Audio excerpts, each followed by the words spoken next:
Hi, welcome to this week's video. My name is Paul. So this week you're going to see me doing a little bit of charcoal landscape drawing. Then you're going to see me doing a bit of digital stuff with the drawings. And finally you're going to see me producing a product that incorporates some of my artwork. This week's video is about monetizing your art. Hence the reason why I'm going to produce a product. So we'll start with a quick disclaimer. Monetizing your art. I'm not saying that you have to monetize your art, that it's the right thing to do or anything like that. There is this weird trend on YouTube at the moment. Artists attacking other artists because they don't make enough money from their art, or so, I don't know. It's something very weird. I'm not into all of that. In my opinion, making money from your art is irrelevant. That's not what defines you as an artist. If you make art, you're an artist. That's the end of it as far as I'm concerned. If you choose to monetize your art, that's up to you. That's a personal choice. But it's not the defining factor in whether or not you would call yourself an artist. But different people, as I say, do have weird views about this. Art is a very personal thing and not everybody wants to monetize it. So basically what I'm trying to say is don't feel that I'm saying you have to monetize your art. If you want to, I'm going to share an idea that might possibly, potentially help you to earn a little bit of extra cash from your artwork. It's not, absolutely not a get-rich-quick scheme. It's not even a get-rich-slow sort of scheme. It's a way of making a little tiny modest amount of extra money from your artwork. Now, I'm not going to talk about galleries and exhibitions and all of that. We all know about those things and they're not always accessible to everybody. Only a small percentage of artists are going to get representation in a gallery.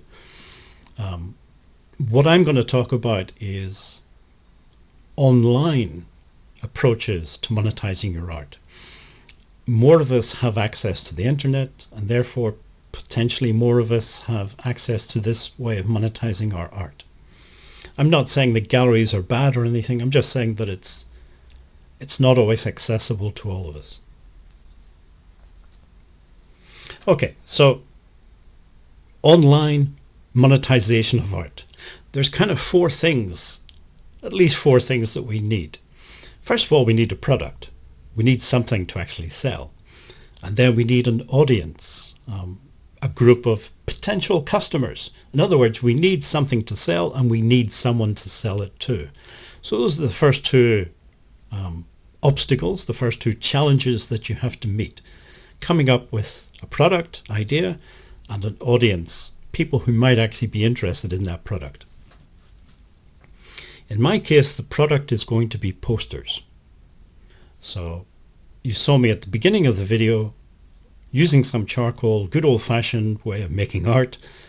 I then scanned some of those final drawings.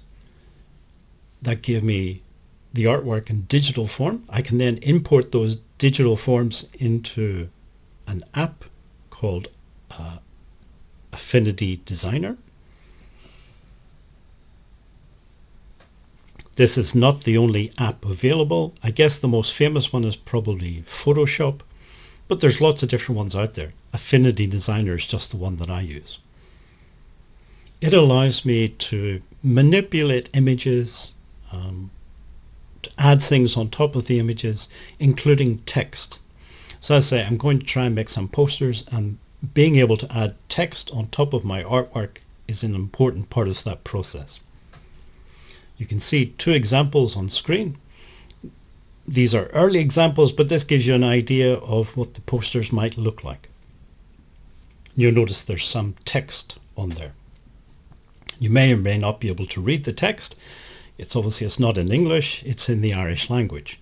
And that's my audience. My audience are people who are, like me, trying to learn the Irish language. I thought some of them, some small percentage of them, might potentially, possibly be interested in these posters that I'm producing. The little bit of text on the poster is an Irish proverb, an old Irish saying. might be something that's of interest to, let's say, people learning the Irish language. So first two things you need: a product and an audience. The audience is sometimes called a niche or a niche, depending on your pronunciation. And I say, for me, the audience is people learning the Irish language. So all of this, as I say, is being done online. That's where I'm going to try and sell these posters. So the next thing, the third thing that we need, is visibility. This is where marketing comes in. As you probably noticed, there's a lot of stuff on the internet. If you put something up there, the chances are nobody's going to notice it. It's a needle in a haystack of needles. It's really, people are just not going to see it. So you've got to market it in some way. How are you going to do that? That's the next challenge. So in my case, I say I have this audience. What sort of size is this audience? It's difficult to say, but the research that I've done, there's a language learning app called Duolingo, and you can learn all kinds of languages: French, Spanish, Chinese, Korean, whatever you want. And one of the languages that they offer is the Irish language, and they have approximately 1 million people, active users of the app, who are learning the Irish language. So that's the sort of audience, sort of ballpark figure for the audience that maybe I can reach. Of that 1 million people, about 75% of them, so about 750,000 people, live in countries where English is the dominant language. So USA, Canada, Ireland, UK, Australia, New Zealand, so on. That's probably the main audience that I'm going to reach, because my marketing strategy, the way I'm going to try and make this product visible, is via blogging. The blog articles are going to be mainly in English, giving information about the Irish language, but written in English, because the people that it's written for are trying to learn the Irish language. They're not yet fluent in the Irish language. Some of them will just be beginners. So the blog will be in English. Therefore, I'm really looking at people who live in English-speaking countries, because they probably speak English maybe as their first or second language. I know it's a bit of an assumption, but got to work with what we've got here. We don't have exact numbers. So what I'm trying to say is it brings the 1 million people down to about 750,000.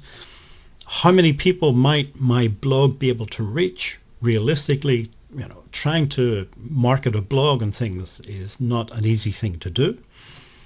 Trying to get visibility of your blog is not easy. But maybe 1% of that 750,000 might become aware of my blog over some time. So that brings us down into thousands.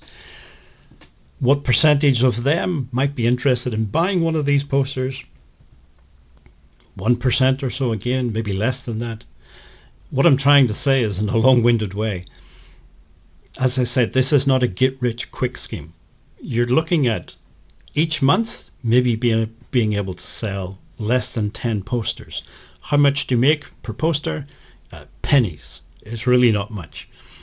A few euros, a few pounds, a few dollars, maybe at the most. A realistic sort of numbers. In any given month, you would make between 0 and say maybe $50. And the number is probably going to be much closer to 0. So I say it's not a way of getting rich.